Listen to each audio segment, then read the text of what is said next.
see that entering the room now, this is genuinely our artist on Michael Squire. Ladies and gentlemen, Jimmy Broxton. Oh,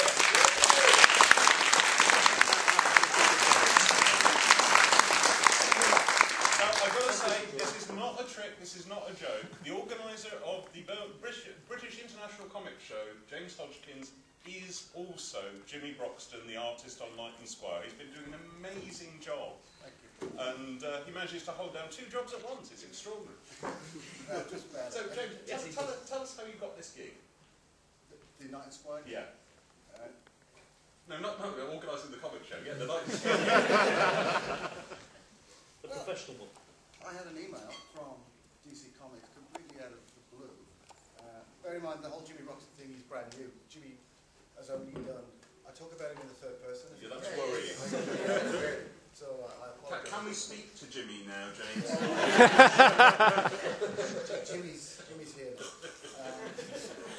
I was approached to do 2 issues of The Unwritten, obviously over Peter Gross's layouts, which were quite simple layouts. All the storytelling was there, it was gorgeous and everything, but it needed a lot of finishes. So in effect, I sort of did the drawing over the top.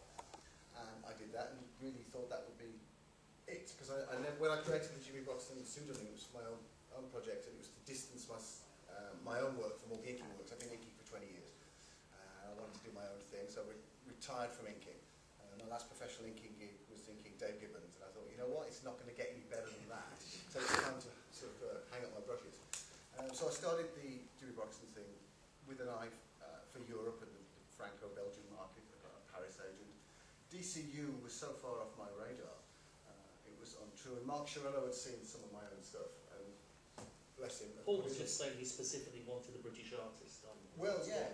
So I'm making this a long story. It's not about me, is it? It's about the book. But anyway, I did The Unwritten, and then I got this email completely out of the blue. We'd like you to do this 6-issue mini-series, Night and Squire.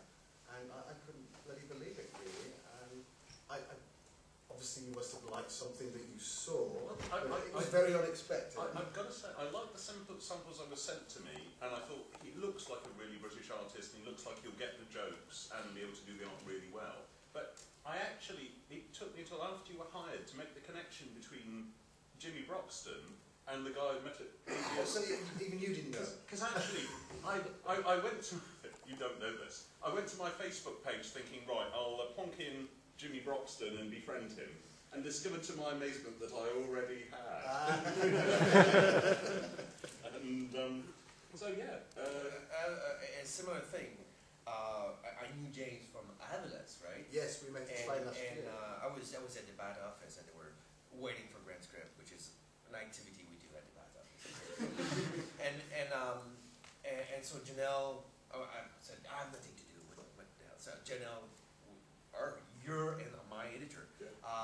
So you got this series. You might want to do these things. I said, oh, cool. And eventually, I received an email sent to Janelle from James about a British Joker guy.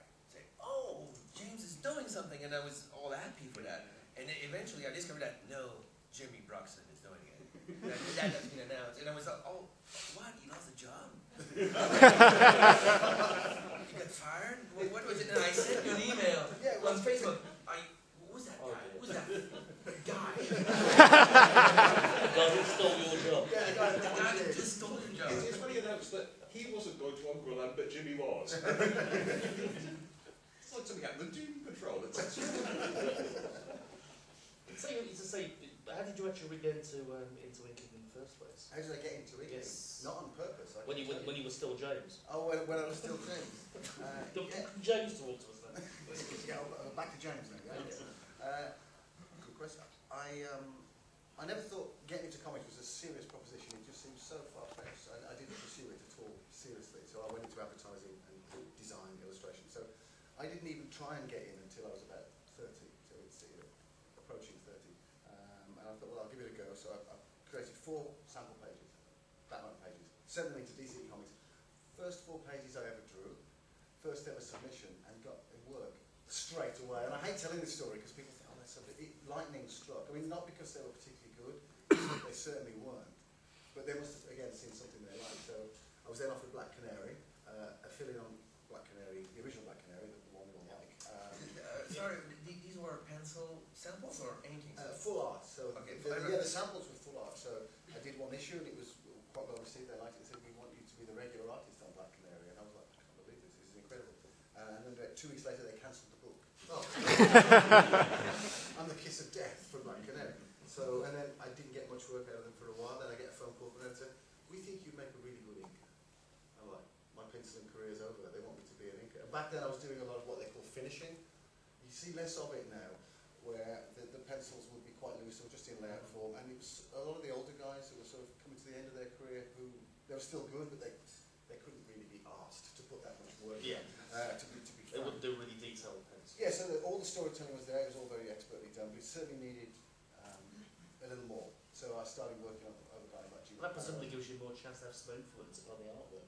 Well, yeah, completely, because basically you just completely redraw things. You know, I really sort of ran roughshod over a lot of classic artists' work for a few years. One of the things that amazes me about your finished work is that you set yourself challenges as an inker that you'd hated if any other penciler did. Oh, that's so There true, was yeah. immense character scenes in the pub with thousands of little characters you've added in the background. Yeah, because it wasn't sort of necessarily called for in the script. Yeah. So that's true. I mean, if James Hodgkins was inking this book as a book, I would be going spare. As you say, if somebody had sent me these pencils, but I've done them. I've done the pencils. So there is a bit of a sort of, but it's not a case of Jimmy Broxton draws them and James Hodgkins inks them. That really is too. It did cross my mind. I wonder if we get double credit. Actually, I 2 checks would be. I really believe that you'll make more money doing it. I'm serious. To DC, you're getting probably, well, I don't want to go into money talking about it. You probably get a combined pencil and ink rate, right? But I'm pretty sure you can get a better inking rate and getting 2 checks. Right. You know, it's funny you should say that because I've not done that much stuff for DC for a while. Certainly haven't done any penciling for many years. So I'd got my rate, my DC rate, James Hodgkins rate, and they said, "Well, what was your rate?"